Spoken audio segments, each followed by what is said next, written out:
पिता की ममता। जी हाँ, सही सुना आप लोगों ने। आज का टाइटल है पिता की ममता। शहर के एक बहुत फेमस स्कूल के गार्डन में तेज धूप और गर्मी की परवाह किए बिना बड़ी मेहनत से पेड़ पौधों की काट छांट में लगा हुआ था। तभी विद्यालय के चपरासी की आवाज सुनाई दी। गंगादास, तुझे प्रधानाचार्य जी बुला रही है। गंगादास को आखिरी शब्दों में काफी तेजी महसूस हुई। उसे लगा कोई बहुत ही इंपॉर्टेंट बात हुई होगी, जिसकी वजह से प्रधानाचार्य ने बुला लिया। तुरंत वो उठा, अपने हाथों को धोकर साफ किया और बहुत स्पीड से चल दिया प्रधानाचार्य के ऑफिस की ओर। उसे ऑफिस की ये दूरी मीलों की लग रही थी, जो जल्दी खत्म होने का नाम ही नहीं ले रही थी। उसकी हार्ट बीट बढ़ गई। मन ही मन सोच रहा था, पता नहीं आज क्या गलती हो गई जो अचानक प्रधानाचार्य ने बुला लिया। यह एक बहुत ही ज्यादा ईमानदार कर्मचारी था, जो अपने काम को पूरी ईमानदारी से किया करता था। लेकिन आज पता नहीं क्या गलती हो गई जो अचानक प्रधानाचार्य ने मुझे बुला लिया। जैसे ही वो ऑफिस के पास गया, उसने पूछा, मैडम, मैं अंदर आ जाऊं? आपने मुझे बुलाया था। हाँ हाँ, आओ अंदर आओ। प्रधानाचार्य महोदय की आवाज में थोड़ी कड़की थी और उनकी उंगली एक पेपर की ओर इशारा कर रही थी। पढ़ो इसे, प्रधानाचार्य ने आदेश दिया।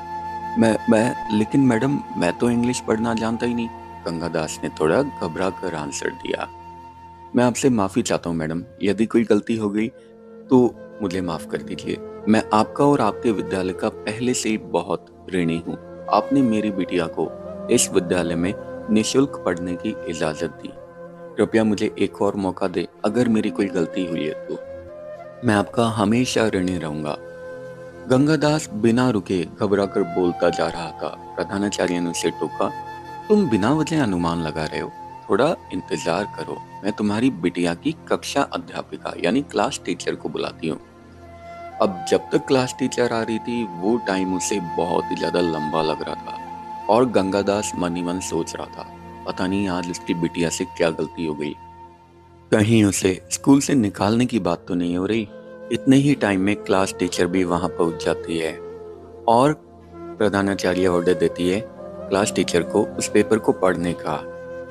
प्रधानाचार्य बोलती है, हमने तुम्हारी बिटिया की प्रतिभा को देखकर और परख कर ही उसे अपने विद्यालय में पढ़ने की अनुमति दी थी। अब ये मैडम इस पेपर में जो कुछ लिखा है उसे पढ़कर और हिंदी में तुम्हें सुनाएंगी। बड़े गौर से सुनना। कक्षा अध्यापिका ने पेपर को पढ़ना शुरू करने से पहले बताया, आज मदर्स डे है यानी मातृ दिवस, और आज मैंने कक्षा में सभी को अपनी माँ के बारे में लेख लिखने को कहा। लेकिन तुम्हारी बेटी ने जो लिखा है उसे सुनो। उसके बाद क्लास टीचर ने पेपर पढ़ना स्टार्ट किया। बच्ची का पेपर जो उसने मदर्स डे पे लिखा था। मैं एक गांव में रहती थी, एक ऐसा गांव जहां शिक्षा और चिकित्सा की सुविधाओं का आज भी अभाव है। चिकित्सक के अभाव में कितनी ही माओं ने दम तोड़ दिया। बच्चों के जन्म के समय मेरी माँ भी उनमें से एक थी। उन्होंने मुझे कभी छुआ तक नहीं कि वो चल बसी। मेरे पिता ही वे पहले व्यक्ति थे मेरे परिवार के जिन्होंने मुझे गोद में लिया, या फिर यूं कहूं कि वो ही एकमात्र वो व्यक्ति थे जिन्होंने मुझे गोद में उठाया। बाकी की नजर में तो मैं अपनी माँ को खाने वाली बन गई थी। मेरे पिताजी ने मुझे माँ का प्यार दिया। मेरे दादा दादी चाहते थे कि मेरे पिताजी दूसरी शादी कर ले और एक पोते को इस दुनिया में लेकर आए ताकि उनका वंश आगे बढ़ सके। लेकिन मेरे पिताजी ने उनकी एक ना सुनी और दोबारा विवाह करने से मना कर दिया।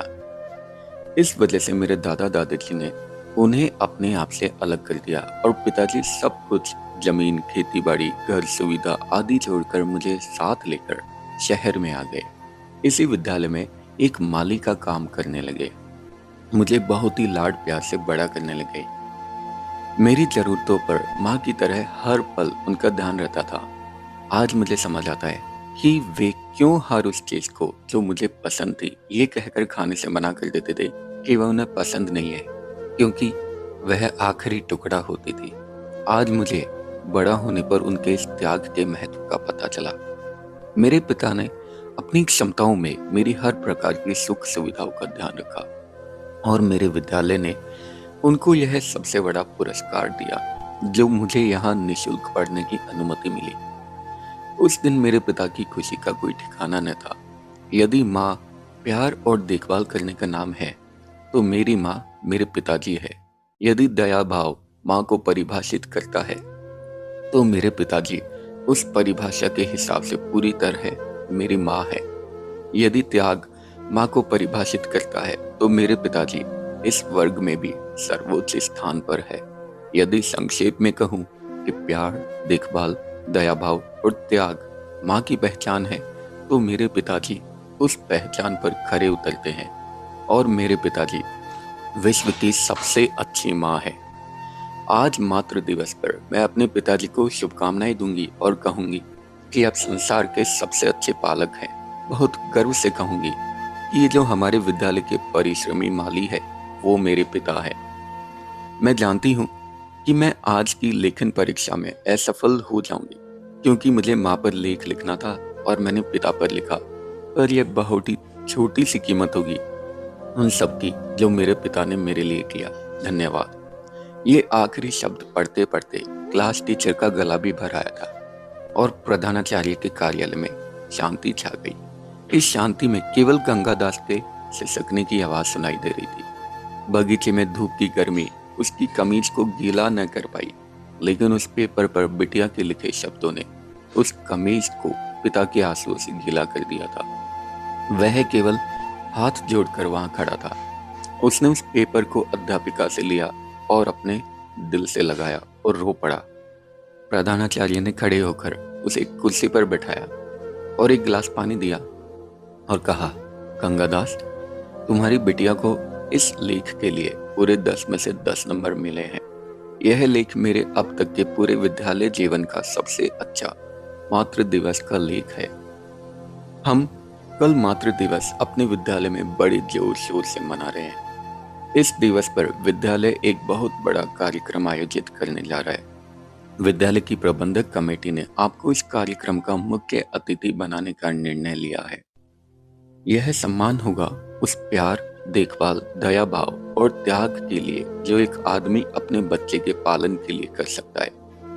यह सिद्ध करता है कि आपको एक औरत होना आवश्यक नहीं है एक पालक बनने के लिए। साथ ही यह अनुशंसा भी करता है उस विश्वास का जो विश्वास आपकी बेटी ने आप पर दिखाया है। हमें गर्व है कि संसार का सबसे अच्छा पिता हमारे विद्यालय में पढ़ने वाली बच्ची का पिता है। जैसा कि आपकी बिटिया ने अपने लेख में लिखा, गंगादास, हमें गर्व है कि आप एक माली है और सच्चे अर्थों में माली की तरह न केवल अपने विद्यालय के बगीचे के फूलों की देखभाल की, बल्कि अपने इस घर के फूल को भी सदा खुशबूदार बनाकर रखा, जिसकी खुशबू से हमारा विद्यालय महक उठा। तो क्या आप हमारे विद्यालय के इस मातृ दिवस कार्यक्रम के मुख्य अतिथि बनेंगे? गंगादास रो पड़ा और दौड़कर बिटिया की कक्षा के बाहर आंसू भरी आंखों से उसे निहारता रहा, अपनी प्यारी बिटिया को। कैसी लगी आपको ये कहानी? कमेंट सेक्शन में जरूर बताइए।